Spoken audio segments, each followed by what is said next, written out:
Okay, ladies and gentlemen, welcome to this next session. My name's Roland Harwood. I'm from a company called 100% Open. And I'm going to be talking about, how we're all way more connected than we realize and what to do about it.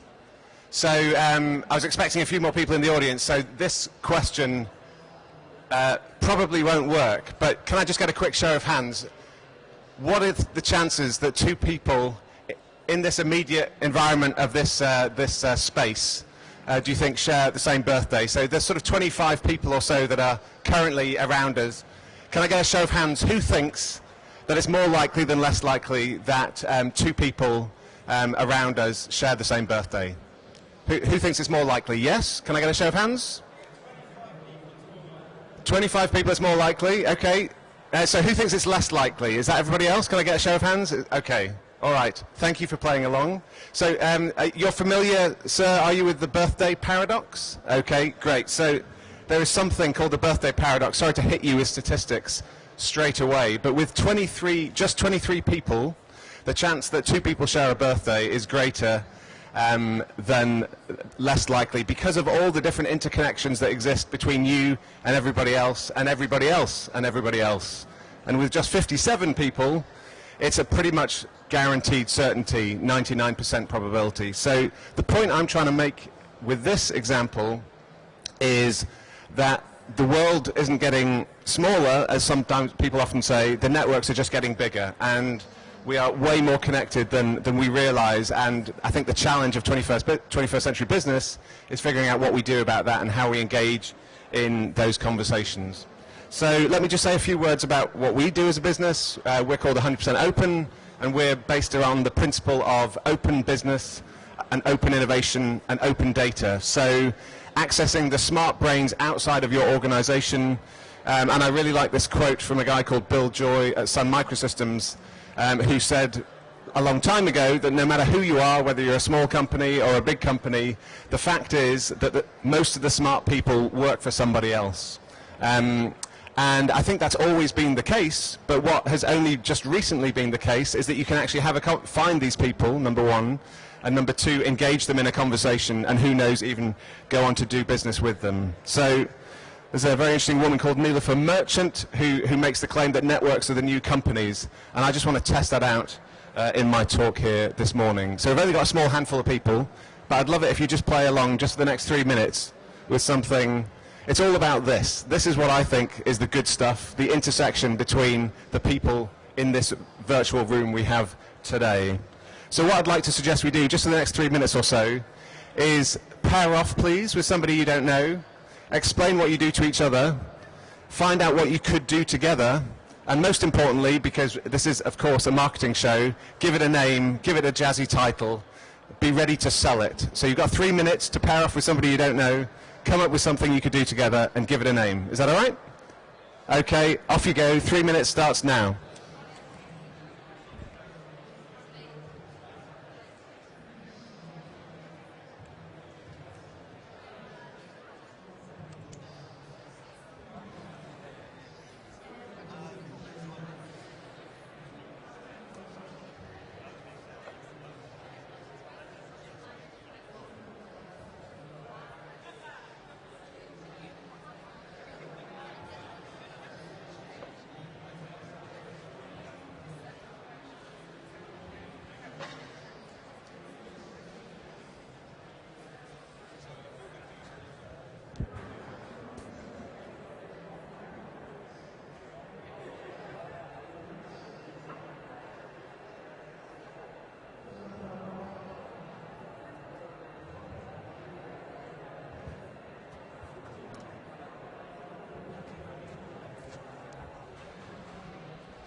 Okay, halfway through.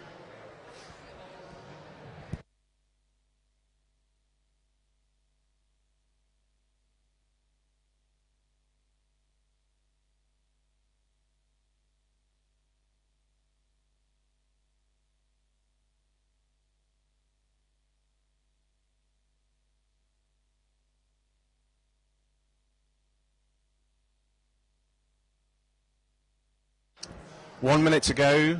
Be thinking about what you can do together and what it's called. Please give it a name.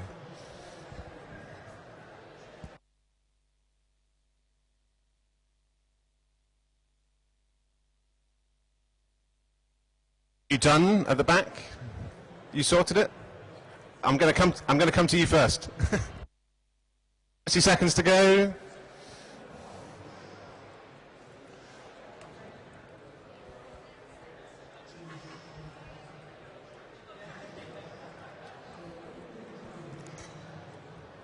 I can see some business cards being exchanged. This is too easy.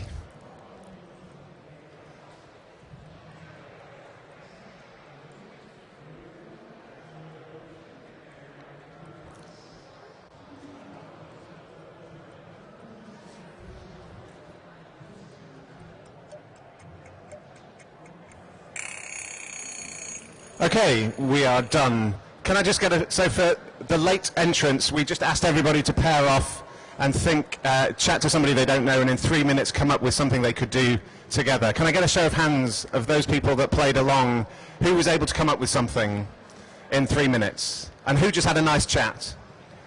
Who just had a nice chat? Okay, can I hear, I'm going to pick on you because you finished about a minute early, so you're very productive. Can you just tell us who you are and what you created in 3 minutes and what it's called? So this is Christina from NetSense, and I'm Dixon from Majestic SEO. She's got a company in Madrid that is a social monitoring as responsive design and social monitoring company. Majestic crawls the web and works out all the link relationships of pages on the web. So we're setting up a company called what do we call it? Social Score, because we've got a value between 0 and 100 of any Twitter profile, any LinkedIn profile, any Facebook profile, so that now all of her social mentions and things can have a score against them. So we know how influential everyone is. I'm going to pick on you. What did you come up with? Tell us. Nikki's actually going to present this. So I'm Joe from the DMA. This is Nikki from a soft furnishings company in Brighton. We were going to set up a social platform called All Sewn Up. All Sewn Up, yeah, where people can come together to create a community, learn a bit more about soft furnishings, find out, I don't know, how to put them together, where to buy, how to buy from them, and yeah, that's pretty much it. Simple, yeah. Thank you very much. Do you want to share what you came up with? Okay, half an idea, quickly. Well, I'm Joyce, I'm from Brazil, and she's Nahi. And the first thing that we thought about was about language, so something about translation, so we could work together.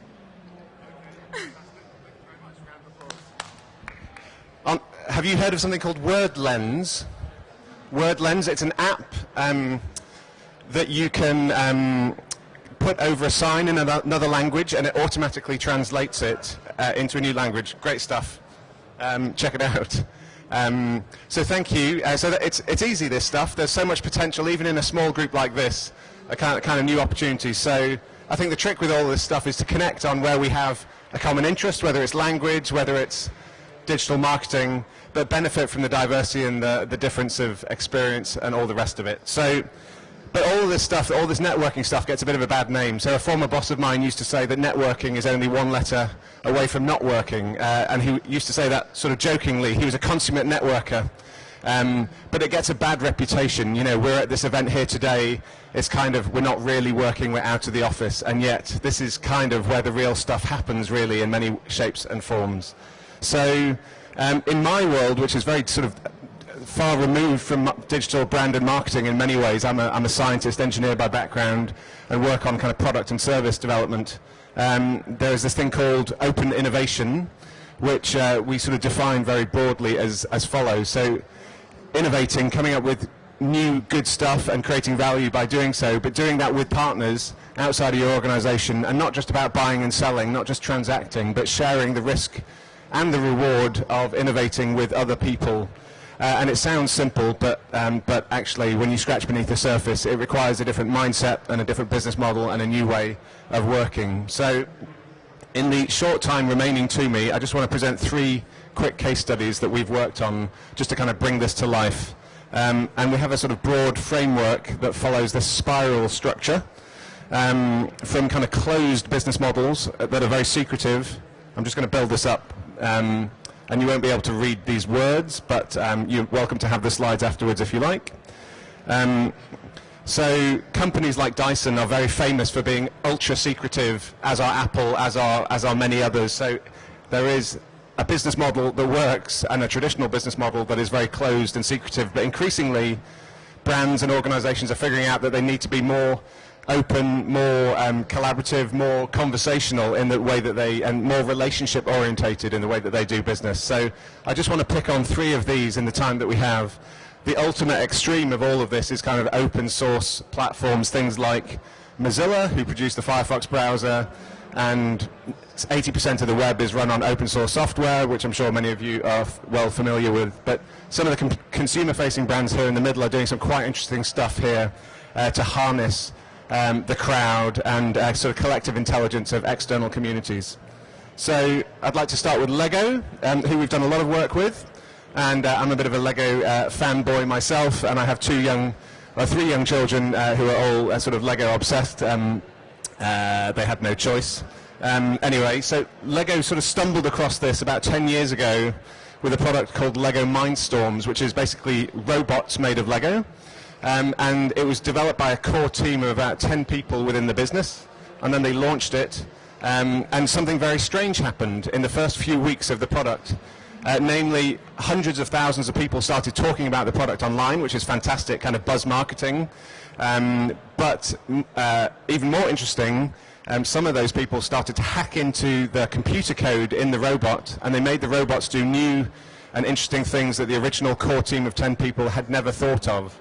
And strictly speaking, they were infringing on Lego's copyright, and Lego initially tried to shut this down because they couldn't control it. But it happened so fast, and they realized that actually something interesting was happening here, so they decided to run with it, and it became Lego's most successful product range of all time. Welcome, new people. Thank you for joining us.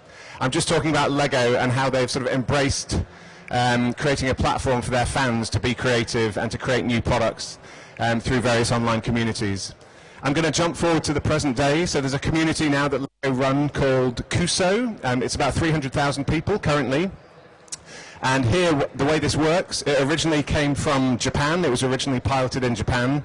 And the word Kuso means wish in Japan, or I wish, or to make a wish. The way this works is a bit like Kickstarter. Anybody can submit an idea for a new Lego product.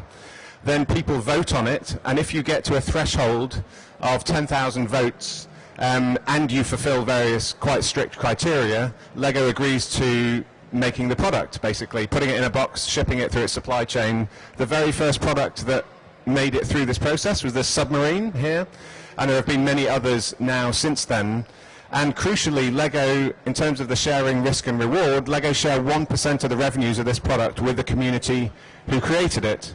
And for a product-based business like Lego, where so much of the cost of coming up with new stuff is invested in the production of the product, this is basically doing the marketing first, building the community of potential purchasers before you spend a penny on production. So it's doing things the other way around to which a product-based business would normally work. So you're doing the marketing first and then the production second. Most product-based businesses obviously kind of do it the other way around. So I think this is quite an interesting case study, and Lego are now trying to mainstream this kind of approach across their whole business because they realize, as I said earlier, that not all the smart people work for them. So how can they embrace the creativity and the intelligence and the abilities of their fans and people outside of the organization?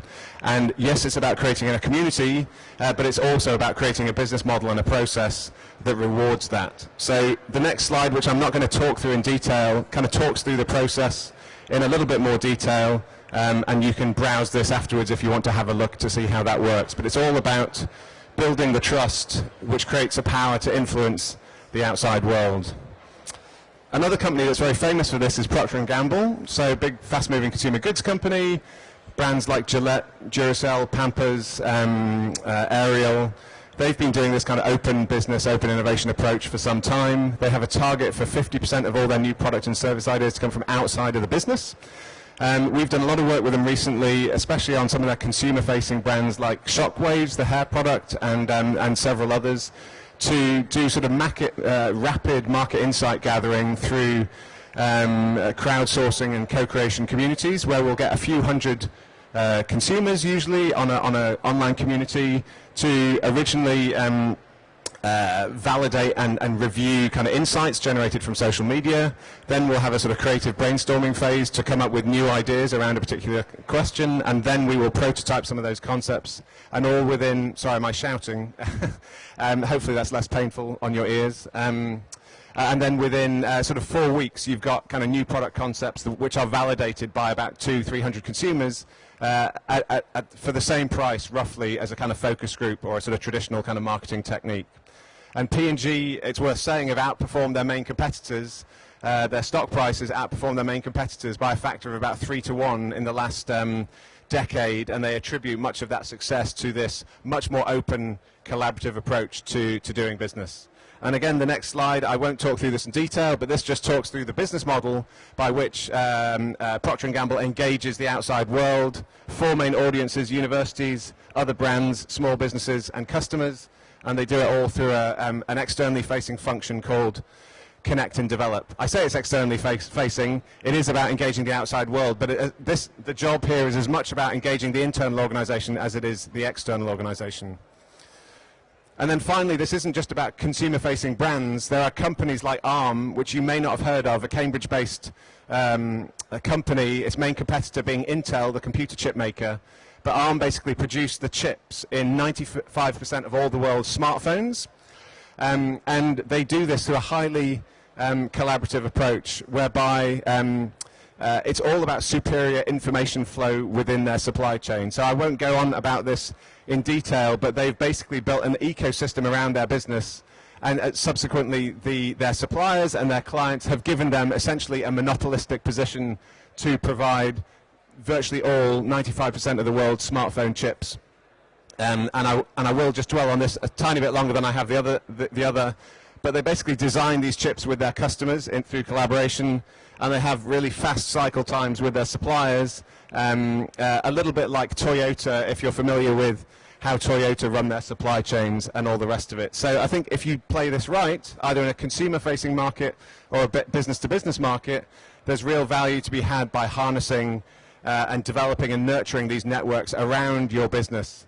And I think partly we talk a lot about social media as being, the fun end of the kind of business spectrum, but I think it's actually much more serious than that. It has the ability to really transform the way we access ideas, the way we create value, and sometimes frustrates me that social media is often dismissed as a bit of kind of fluff at the sort of periphery of the business. I actually think it's forcing businesses to be turned inside out. So I'm nearly out of time.